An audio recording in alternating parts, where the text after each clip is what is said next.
Our union is going to launch a nationwide campaign. It's called End the Housing Crisis, Tax Super Profits.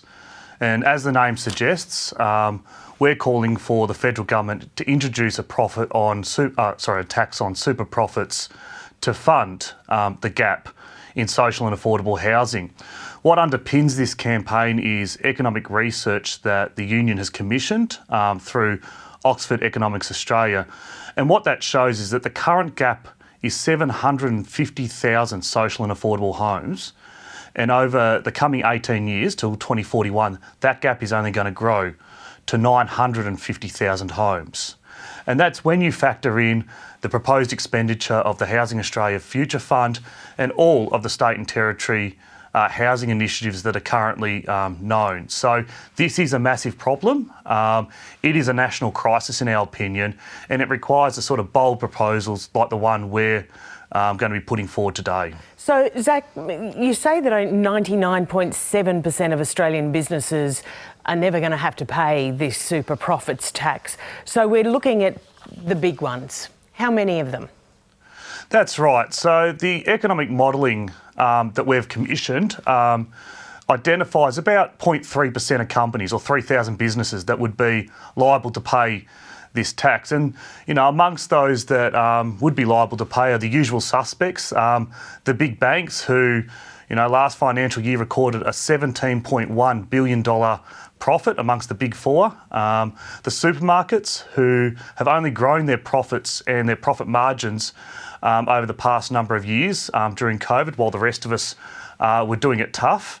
And it's not just, I suppose, the mining companies who are traditionally thought of as being the super profit earners, but rather an economy-wide permanent tax.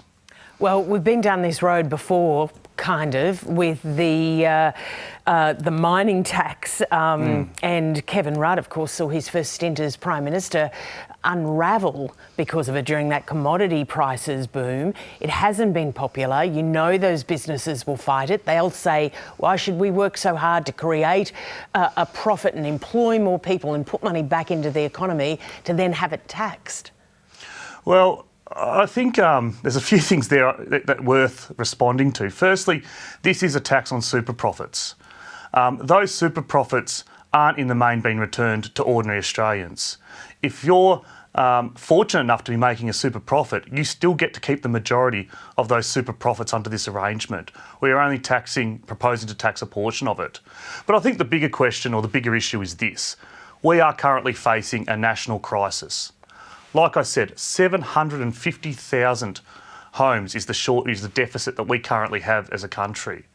150,000 people woke up this morning homeless. If you go to Sydney, to afford the average home, you need to be earning $250,000 per annum.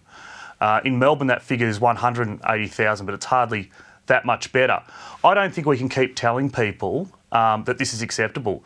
I don't think we can keep telling ordinary, hardworking Australians that, you know what, you have to bear all the brunt of interest rate increases, stagnant wages, but super profits are out of bounds, and we're not going to touch those obscene profits that the big banks, the big supermarkets, the big miners are making.